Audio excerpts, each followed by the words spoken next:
So I'm going to make a presentation about this theme, moral injury, nuclear deterrence and us. And then we'll have a time of, I don't want to say questions and answers, I want to say dialogue, because I'm not an expert on this. I'm going to share what I've found out about this and where it's taking me in my thoughts. And I'll be interested to hear your thoughts and have some dialogue about that. And then we've got a short time of prayer together. And then there's just a little bit of information about upcoming things with Christian CND so that you don't miss out on anything in the future. So that's what it's going to look like this evening. And I reckon I'm going to make a start. So let's start with what moral injury is. I've got a definition here. There's a few definitions out there, but this is one that really speaks to me. Brett Litz is an American academic, apparently. And he says that moral injury is perpetuating, failing to prevent, bearing witness to, or learning about acts that transgress deeply held moral values. And I first heard about moral injury. I happened to watch something on breakfast telly, which I never do, but on this particular morning I put it on. And somebody was talking on breakfast TV, which I think of as quite a lightweight TV medium, but someone was talking about moral injury in the context of British military veterans of nuclear testing.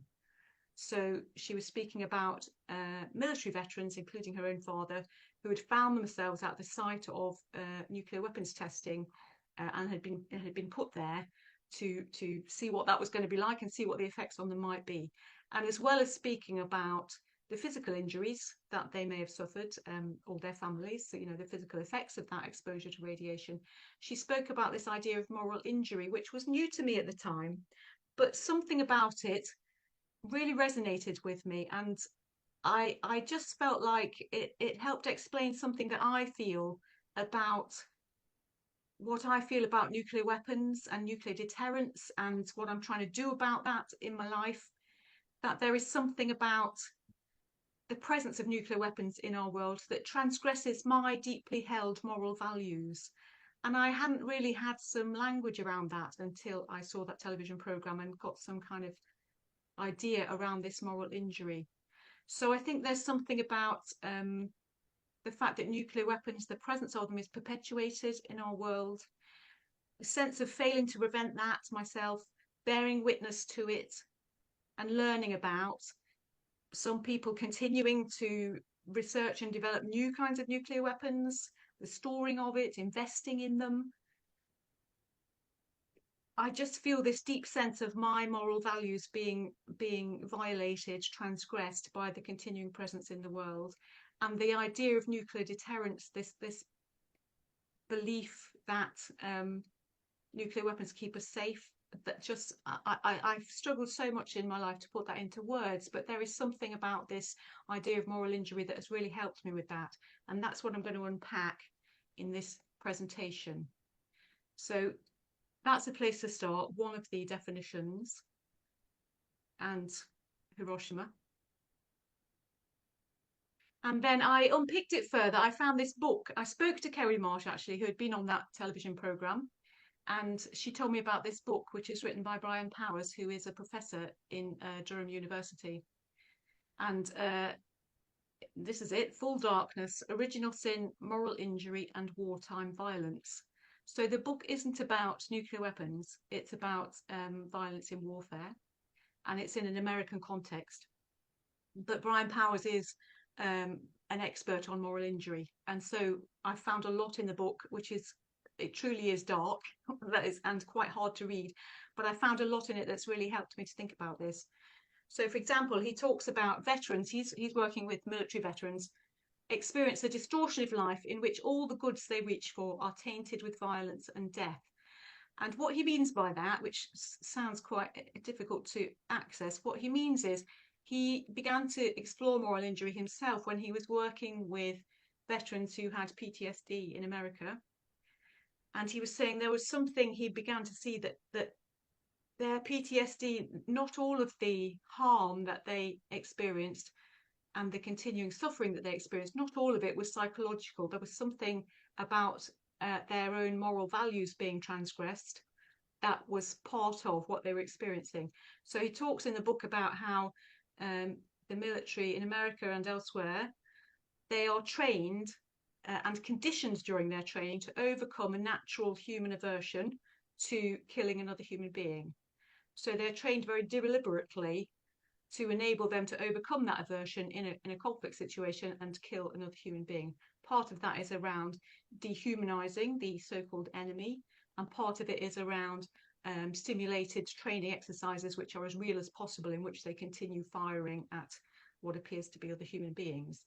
But then what happens is, for some of those veterans, they're in a real situation and they do really transgress their own moral values and kill another person, and suddenly it is brought home to them what they have done, and they feel, first of all, a sense of betrayal, that they feel they've been tricked into doing something that deeply they did not want to do, and they suddenly recognize the humanity of this other person who's now blown to pieces because of their actions, and they feel that they can't reintegrate back into life because everything feels like violence and death to them, because they have just done something just that betrays their own moral values. So they feel both betrayed and that they have betrayed their own moral values, and so they feel this sense of brokenness. And in the book, Brian Powers talks about St. Augustine's theology of original sin, which is pretty hard going, but I found it really helpful, because he talks about in St. Augustine's theology of original sin, it is about our relationship as human beings. Because of the fall, our relationship with God is broken. We experience brokenness as people. We're not in full connection with the life-sustaining fullness of God. Not all the time. We have to work hard at that. We have to keep finding our way back to that, because we experience this brokenness.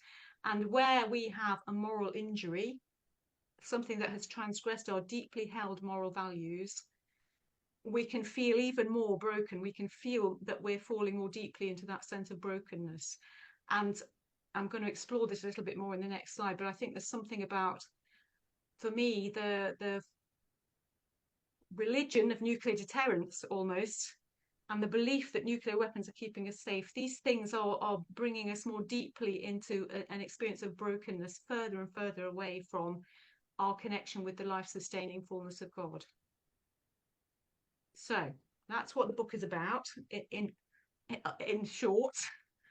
And I've got a chunky slide here. I've been thinking about, okay, how does this understanding of moral injury that resonated with me when I first heard about it, how does this help me as an individual Christian, us as individual Christians who are against nuclear weapons, and how does this help us as a group in our work at Christian CND or in the peace movement against nuclear weapons? What value is this understanding of moral injury? So I've got these 3 points here which I'm going to unpack. There's something about transforming a sense of hopelessness or inertia, healing from guilt, and finding words that meet people where they are. I'm going to explain what I mean by those, but the place to start is when I was a teenager. Pope John Paul II, I'm Catholic, you may come from different traditions, of course. Pope John Paul II went to Hiroshima, and he gave a speech to world leaders about the continuing aberration of nuclear weapons in our world and called on them to do something about it. And he lamented what had happened at Hiroshima and Nagasaki. And he spoke this wonderful prayer at the end of his talk, which starts with the words, "Hear my voice." It's well known. I've fallen back on that prayer many times when I've been doing some sort of liturgy around nuclear weapons. It's a beautiful prayer. But one of the times I was preparing a liturgy, I was looking back at finding this prayer online, and I was reading about how when Pope John Paul was there, which I remember, it was 35 years since the bombing of Hiroshima. And this year, it's 80 years since the bombing of Hiroshima. And in my lifetime, all those years have gone by, and I've tried to do something about nuclear weapons. And here we are. This year we'll be marking 80 years, despite Pope John Paul's amazing words and his beautiful prayer and all the prayers since and all the things myself and so many other people have done, here we are. And so I have this feeling of, sometimes I must say, hopelessness, being overwhelmed. I wouldn't say inertia, but I understand people who might feel inertia, because it can seem like such a massive problem. I feel a sense of guilt sometimes. Have I not written to my MP enough? Have I not been active enough? A feeling of guilt that I haven't managed to make this world better in this way. And I also sometimes struggle to find words that meet people where they are. I had an experience last summer that has stayed with me, where I was at a conference. It was a Christian conference. It was about justice and peace. We were asked to talk with the person next to us about something, supposed to have some sort of dialogue. And I chose nuclear weapons, and I turned to the woman beside me and I said, well, I suppose everybody here, we're all against nuclear weapons. And she wasn't against nuclear weapons. And she was very afraid about the idea of us disarming. And I really struggled to find some words to speak to her about it, because I wasn't expecting that from this fellow Christian who cares about justice. So these are the things that I think this idea of moral injury has kind of helped me get some sort of handle on. And I'm going to explain how this connects with the book, because I have some quotes from the book now. This is the first one. So Brian Powers says, we're responsible for our choices, but not in an absolute way, because we're part of humanity's broken relationship with God. And this understanding can help us to temper a feeling of hopelessness.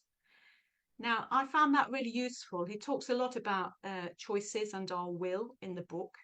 So I'm responsible for the choices I make. I'm responsible for choosing not to invest in nuclear weapons, for raising the subject of nuclear weapons, whatever I'm able to do. I'm responsible for those choices, but I'm not responsible in absolute way for the whole of humanity, because all of us, the whole of humanity, is in a broken relationship with God.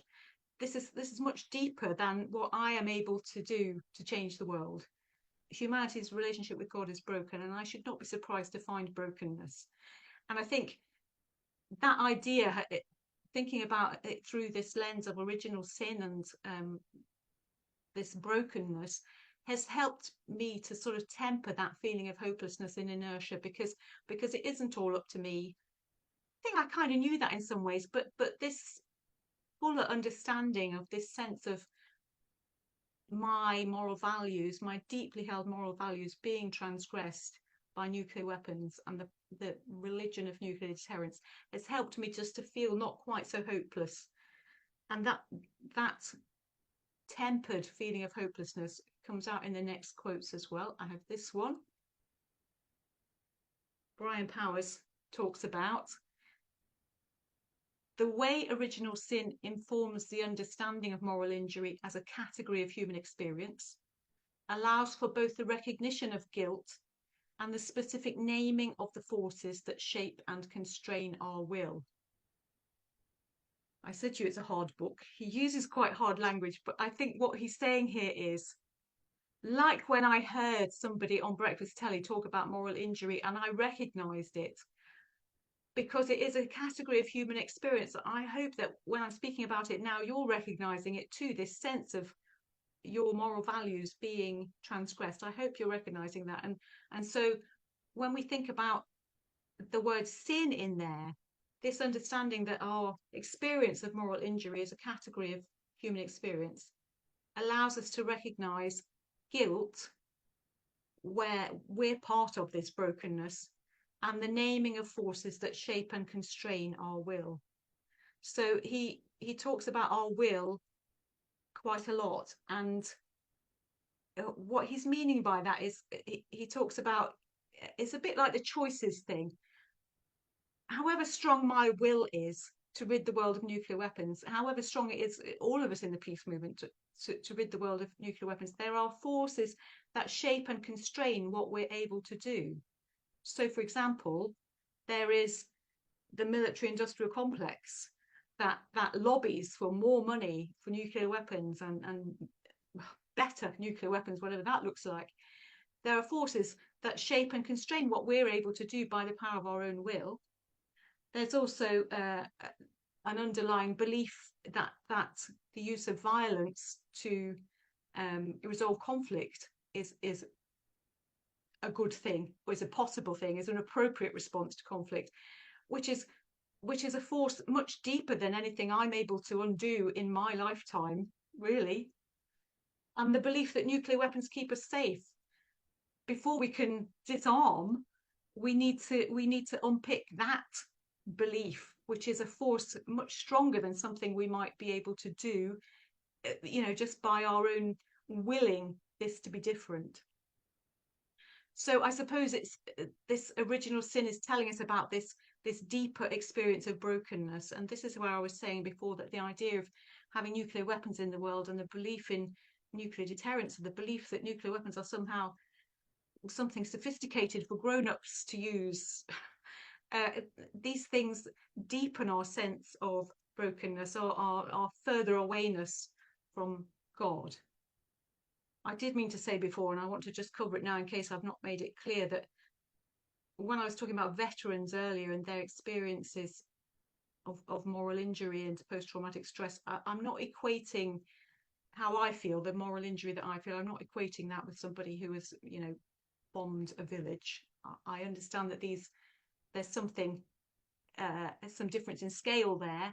But I think moral injury is a category of human experience, as something we can all experience. I think that is something that we share as human beings.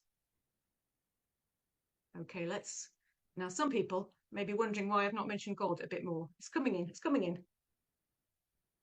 Brian Powers also says, the very ability to name these forces as sinful and among those that deepen human brokenness in the world identifies a potential purpose for veterans, because that's who he's working with, to struggle against these forces and name them in the public arena. So part of the healing for veterans who are experiencing moral injury and PTSD, he helps them to name what has happened to them and the forces that have created that environment as sinful, and to recognize this deepening human brokenness and to struggle against that and bring it out into the open. So because for veterans, they, having had a terrible experience, they're described as heroes in their communities. They're thanked for their service. It's really difficult for them to talk about what their experience has actually been. So there's something here about understanding this my deeply held moral values being transgressed, naming the things that are doing that as sinful. Using the word sinful, I think, as Christians can be helpful. And talking about how this is deepening our human brokenness rather than bringing us nearer to God, rather than helping to heal our relationship with God. I think struggle against these forces, it indeed does give us a purpose. And I think some of that we do in the peace movement, actually, in the Christian peace movement. I did think we do name those forces sometimes and struggle against them. Now, here we go. Then he starts to talk about God's grace and forgiveness through Jesus is the healing response to the condition of human sinfulness. Because, of course, we are in this broken relationship with God, but we have been saved by the action of Jesus in the salvation history. And then we have this theological, I don't know exactly how you talk about it in your tradition. You'll be able to tell me in a minute. But this now and not yet element of our salvation, that now we are still experiencing brokenness, even though we have been saved by the action of Jesus in salvation history. But God's grace and forgiveness through Jesus is healing. I think this is the bit that I think is really helpful. This is where the healing comes from, in recognizing that we can receive grace to overcome human sinfulness. And finally, a big chunky quote. Brian Powers captures it here a bit more deeply. The first sentence of this, he says, we must examine our societal values and constructed systems of judgment with suspicion rather than an uncritical reverence. And again, just sticking with that first sentence, I think we do that in the peace movement and in Christian CND. I think we do view societal values and constructed systems like the philosophy of nuclear deterrence and the presence of nuclear weapons. I think we do view those things with suspicion rather than uncritical reverence. And then he says we must identify blameworthy forces, situations, institutions, and hold our allegiances to these lightly. Now, that second sentence there, that I like that actually. I found that really helpful, that while we're busy naming forces as sinful and identifying blameworthy forces, he's not saying that we must condemn and we must be outraged. He says we must hold our allegiances to these lightly. I think that's a really nice choice of words actually, which it deepens again in the next bit that he says. It reminds me a little bit of the Quaker what's the word, phrase that says they say something like, think it possible that you may be wrong. Not you're wrong, just think it possible that you may be wrong. I think it's in the same vein. Hold our allegiance to these things lightly, just see where these things sit. And then in the next sentence he just explains that a bit more. Recognize our response to the God who, in spite of our sinfulness, guilt and blameworthiness, values human life so highly that he sent his son Jesus, and demands that we approach our moral judgments with a posture of grace and an openness to the possibility of forgiveness. So for me, out of this very dark book and these dark thoughts, there comes this lifting out of the human brokenness in our response to God, who values human life so highly and is asking us to have a posture of grace and an openness to the possibility of forgiveness, rather than getting stuck in the sinfulness, blameworthiness, depth of human brokenness. So we are to have a posture of grace and an openness to the possibility of forgiveness. And I found that lightness and lifting out of the darkness of brokenness and nuclear weapons helpful myself. And I think that is helping me to think about words that might meet people where they are, words that are a bit more full of grace and openness, where I must tell you, this person sitting beside me, I just felt it. I felt speechless actually in that situation, because I just felt such outrage and anger, and I didn't know where to go with it.